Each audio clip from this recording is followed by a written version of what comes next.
त्यसैले अवस्था निकै नै भयावह छ। प्रहरी र आन्दोलनकारी बीच झडप भइरहेको छ। राजा ल्याउनु पर्छ भन्ने पक्षहरू र प्रहरी बीच यति बेला यो काठमाडौँको तिनकुनेमा भइरहेको झडपको अवस्था बारे रिपोर्टिङ गरेर देखाइरहेका छौँ।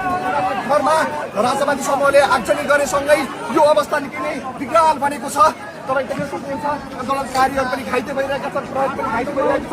आन्दोलनकारीले लाठी चार्ज गरिरहेको पनि प्रदर्शनकारीहरू मान्न तयार छैनन्। दाइ पानी पानी पानी पानी छिटो जेमा भए पनि हुन्छ क्या। पिरो भयो, छिटो छिटो। ए यो त डेन्जर हुने रहेछ यार। हल्छ ग्यास त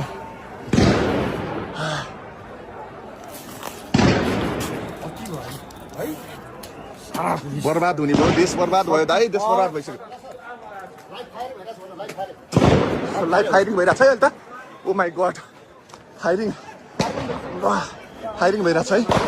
हेट तेरी आगलागीको दृश्यलाई पनि म तपाईँलाई देखाउँछु।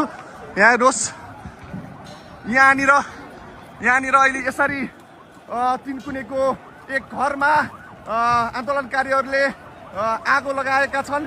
आन्दोलनकारीहरूको दाबी छ कि त्यस घरबाट असुल ग्यासहरू फालेको कारणले गर्दा यसरी घर जलाउनु परेको भन्ने किसिमको दाबी आन्दोलनकारीले गरेको अघि सुन्न सकिन्थ्यो। र यहाँ चारैतिरबाट ढुङ्गा बर्सिरहेको छ। जति बेला पनि हामीलाई लाग्न सक्छ, जे पनि हुन सक्छ। निकै नै ठुलो घटना घट्न सक्ने सङ्केत यहाँ देख्न सकिन्छ। सरकार पक्ष संयम हुन जरुरी छ, संयम हुन जरुरी छ। यहाँनिर सरकार पक्ष संयम भएन भने यहाँ जे पनि हुन सक्छ। आन्दोलनकारीहरूले तपाईँ देख्नुहुन्छ दमकल माथि पनि ढुङ्गामुढा गरिसक्यो। उहाँ पारी दमकल गइरहेको थियो। यो घरमा आगो लागिरहेको छ।